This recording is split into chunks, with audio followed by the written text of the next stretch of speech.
Tennessee catching 8.5 at Alabama. If you've listened to this podcast all year, you probably know where I'm looking. I think this is a fantastic matchup for Alabama. Listen, I've not been like some bullish Alabama guy, but I have said all season long, I want to fade this Tennessee team.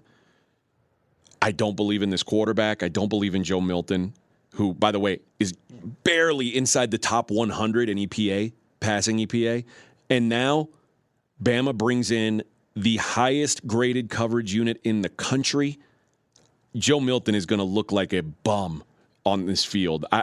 I think last week was a sleepy spot for Alabama. Arkansas sandwiched between a road game against Texas A&M and this Tennessee game. Bama's got a bye week next week. There's nothing to look forward to before that LSU game. I think Tennessee's going to have their full attention. And after two close games, I think the Tide is able to produce some margin here. Tennessee, they far too often this season have settled for field goals. When last season it was touchdown, touchdown, touchdown. This is a field goal team. You can't be a field goal team in the red zone against Alabama. You can't. The other thing, Bama lost this game last year. First time since 2006 they lost to Tennessee. I don't think they're losing back-to-back. This is also Tennessee's second road game of the season. Remember, we were against them in their first road game when they went to the Swamp and lost by 13.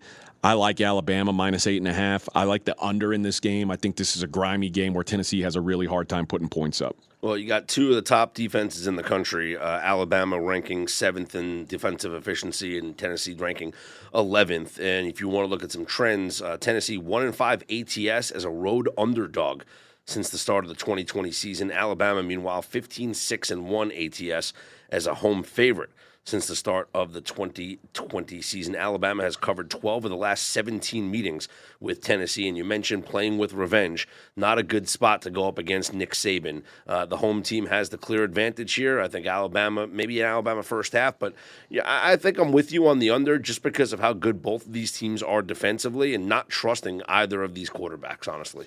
Yeah, and Milrow's been better. But Alabama ranking at the bottom of the SEC in terms of EPA on offense. It is not your prototypical Alabama team. No doubt. So, but I do think defensively, Alabama's the kryptonite for Joe Milton. So I expect them to have a field day against him, a guy who's just not comfortable back in the pocket, and especially against this coverage unit. I think he's going to have a really hard time.